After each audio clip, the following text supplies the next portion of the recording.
नमस्कार। Peptic time Madhya Pradesh समाचार देख रहे हैं आप, जो है मध्य प्रदेश का सबसे बड़ा डिजिटल न्यूज नेटवर्क। मैं हूं अंकुर यादव। हम लगातार बुंदेलखंड की विधानसभा सीटों पर विश्लेषण कर रहे हैं और मतगणना दिवस 3 दिसंबर के पहले ये जानने की कोशिश कर रहे हैं कि आखिर बुंदेलखंड में कौन मजबूत है। हमने पिछले दिनों छतरपुर, निवाड़ी और टीकमगढ़ की सीटों का विश्लेषण किया, साथ ही सागर जिले की सीटों का विश्लेषण किया। आज इस एपिसोड में हम पन्ना जिले का विश्लेषण कर रहे हैं। पन्ना वो महत्वपूर्ण जिला है जो प्राकृतिक सौंदर्य से सराबोर तो है ही, इसी जिले से मध्य प्रदेश के खनिज मंत्री बृजेंद्र प्रताप सिंह भी आते हैं। वे पन्ना विधानसभा से विधायक हैं और यहीं से विधायक चुनकर वे मध्य प्रदेश सरकार में खनिज मंत्री बनाए गए थे। उनका चुनाव काफी फंसा हुआ है।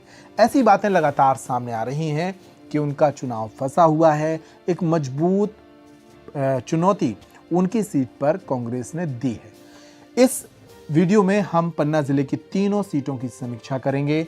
पन्ना जिले की तीनों सीटों पर क्या हाल है, आफ्टर पोल क्या कयास यहां पर लगाए जा रहे हैं, इस पर बात करेंगे। सबसे पहले आपको बता दें कि पन्ना जिले में 3 विधानसभा सीटें हैं। एक पन्ना मुख्यालय, पन्ना विधानसभा जिसे नाम दिया जाता है, दूसरी पवई विधानसभा और तीसरी है गुनौर विधानसभा।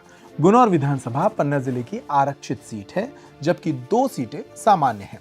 पहली पन्ना जिले की मुख्यालय की जो विधानसभा है उस पर बात करते हैं।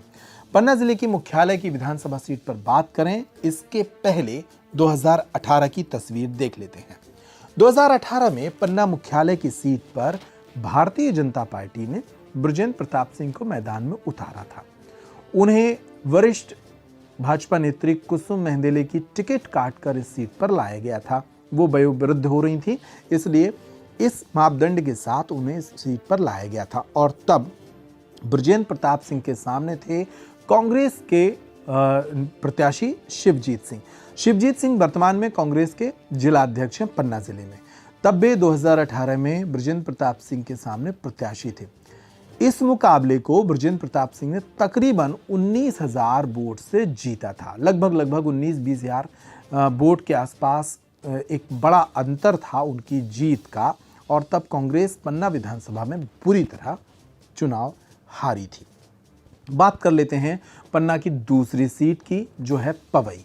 पवई एक महत्वपूर्ण सीट है। क्यों? क्योंकि इस सीट पर कांग्रेस के वरिष्ठ नेता और पूर्व मंत्री मुकेश नायक चुनाव लड़ते हैं। इस बार भी कांग्रेस के प्रत्याशी के तौर पर मुकेश नायक इस सीट पर चुनाव लड़ रहे थे, जबकि भाजपा ने अपने मौजूदा विधायक प्रहलाद लोधी को ही इस सीट पर उतारा था। 23 का मुकाबला बाद में समझेंगे, पहले 18 की तस्वीर देख लेते हैं। 2018 में भी ये दोनों प्रत्याशी ही आमने सामने थे। भाजपा ने प्रहलाद लोधी को मौका दिया था, कांग्रेस ने मुकेश नायक को मैदान में उतारा था। तब मुकेश नायक बुरी तरह चुनाव हारे थे। भाजपा ने यहां लगभग 23,000 से ज्यादा वोट से 2018 में चुनाव जीता था और प्रहलाद लोधी यहां से चुनकर विधानसभा गए थे। प्रहलाद लोधी 5 वर्षों तक यहां के विधायक रहे, मौजूदा विधायक हैं और अब एक बार फिर उन्हें टिकट भाजपा ने दी है। हालांकि इस दौरान वे कई तरह से विवादों में रहे, उनके कुछ ऑडियो भी वायरल हुए और तमाम विवाद उनसे जुड़ते रहे। लेकिन पवई में मौजूद लोधी मतदाताओं की आबादी को भाजपा नकार नहीं सकी और ओबीसी मतदाताओं को रिझाने और लोधी मतदाताओं को रिझाने के लिए एक बार फिर प्रहलाद लोधी को ही भाजपा ने पवई से मैदान में उतारा था। कांग्रेस के पास पवई सीट पर कोई मजबूत दावेदार नहीं था, इस तरह की बातें सामने आ रही थी। इस बार एक बार फिर मुकेश नायक, जो कि यहां से बाहरी कहे जाते हैं, उनको कांग्रेस ने मैदान में उतारा था। तो 23 और 18 दोनों की स्थिति आपने पवई की समझ ली। अब बात करते हैं पन्ना जिले की आरक्षित विधानसभा सीट गुनौर की। गुनौर में 2018 का जो मुकाबला था वो था भाजपा के प्रत्याशी राजेश कुमार वर्मा और कांग्रेस के प्रत्याशी शिवदयाल बागरी के बीच।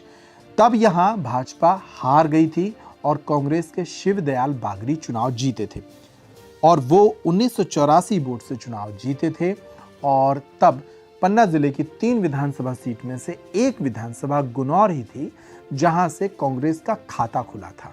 पन्ना की 3 में से 2 सीटों पर भाजपा और एक सीट पर कांग्रेस चुनाव जीतने में कामयाब हुई थी 2018 में। अब बात करते हैं 2023 की। इस बार यहां क्या स्थिति है? शुरुआत करते हैं पन्ना विधानसभा से ही। पन्ना विधानसभा महत्वपूर्ण विधानसभा है क्योंकि बृजेंद्र प्रताप सिंह मध्य प्रदेश के खनिज मंत्री यहां से चुनाव लड़ते हैं। वे एक बार फिर भाजपा के प्रत्याशी बनने में कामयाब हुए। उनके विरुद्ध इस बार कांग्रेस ने चेहरा बदला। 2018 में जहां शिवजीत सिंह को मैदान में उतारा था, तो वहीं 2023 में इस सीट पर भरत मिलन पांडे को मैदान में उतारा। भरत मिलन पांडे कौन है? भरत मिलन पांडे और बृजेंद्र प्रताप सिंह के बीच एक तकरार चल रही है, एक सीधी प्रतिद्वंदिता चल रही है। ये आपस में एक दूसरे के खिलाफ खूब बयानबाजी करते हैं। भरत मिलन पांडे का पिछले दिनों जब हमने इंटरव्यू किया था, तब उन्होंने आरोप लगाए थे कि बृजेंद्र प्रताप सिंह ने उनके विरुद्ध तकरीबन 20 मुकदमे कायम कराए। भरत मिलन पांडे का नाम भी रेत कारोबार से जुड़ता रहा, बृजेंद्र प्रताप सिंह का नाम भी रेत कारोबार से जुड़ता रहा। दोनों ही बराबरी के प्रत्याशी थे। इस बार पन्ना विधानसभा में दो नई चीजें हुई हैं जिसके कारण परिणाम बदल सकते हैं। पहला, कांग्रेस ने पन्ना विधानसभा के उस हिस्से के किसी व्यक्ति को टिकट दिया है जिस हिस्से के किसी व्यक्ति को अभी तक टिकट नहीं मिलता था। भरत मिलन पांडे अजयगढ़ सेक्टर से आते हैं। ये बड़ा सेक्टर है, मतदाताओं की बड़ी संख्या यही रहती है। तकरीबन 60 से 70% मतदाता इसी अजयगढ़ सेक्टर में रहते हैं जहां से कांग्रेस ने प्रत्याशी बनाया है भरत मिलन पांडे को, इसलिए वे काफी मजबूत कहे जा रहे हैं। दूसरा, पन्ना विधानसभा में इस बार ब्राह्मण मतदाताओं का पोलराइजेशन देखा गया है, ध्रुवीकरण देखा गया है। ऐसा कहा गया कि इस सीट पर ब्राह्मण एकजुट होकर वोट कर रहे हैं कांग्रेस के पक्ष में। इन दो कारणों के चलते पन्ना विधानसभा सीट पर इस बार बृजेंद्र प्रताप सिंह की राह आसान नहीं है, मुश्किल भरी है। फैसला 3 दिसंबर को होगा, लेकिन जो कयास आफ्टर पोल यहां लग रहे हैं वो ये कह रहे हैं कि इस सीट पर कांग्रेस थोड़ा मजबूत है। हालांकि बार बार वही बात आती है, लाडली बहना एक बड़ा फैक्टर है।